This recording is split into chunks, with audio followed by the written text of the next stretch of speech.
Gempa bumi berkekuatan 6,3 skala Richter mengguncang wilayah pegunungan Hindu Kush, Afghanistan Utara pada Senin 3 November 2025 dini hari waktu setempat. Guncangan kuat ini menewaskan setidaknya 4 orang dan menyebabkan lebih dari 60 lainnya luka-luka. Menurut laporan United States Geological Survey atau USGS, epicentrum gempa berada di dekat kota Qum, sekitar 30 km dari Mazar-e-Sharif, salah satu kota terbesar di Afghanistan yang berpenduduk lebih dari 500.000 jiwa.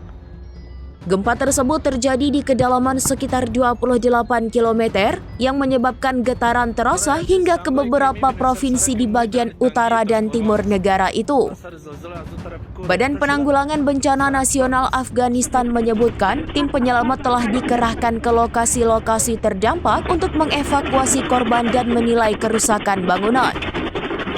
Warga di Mazar-e-Sharif dan sekitarnya dilaporkan panik dan berhamburan keluar rumah saat guncangan terjadi.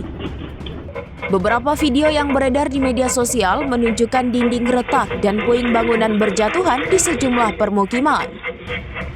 Afghanistan merupakan salah satu negara paling rawan gempa di kawasan Asia Tengah karena terletak di pertemuan beberapa lempeng tektonik besar, termasuk lempeng Eurasia dan lempeng India. Dalam beberapa tahun terakhir, negara ini kerap mengalami bencana gempa dengan korban besar.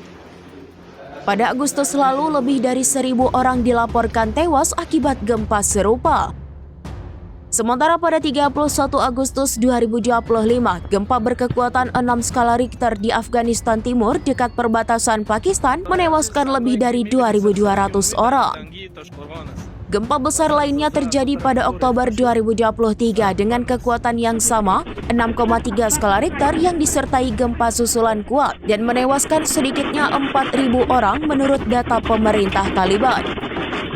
Hingga saat ini pihak berwenang masih memantau kemungkinan gempa susulan serta menyiapkan bantuan kemanusiaan bagi warga yang terdampak di wilayah Qum dan Mazar-e-Sharif.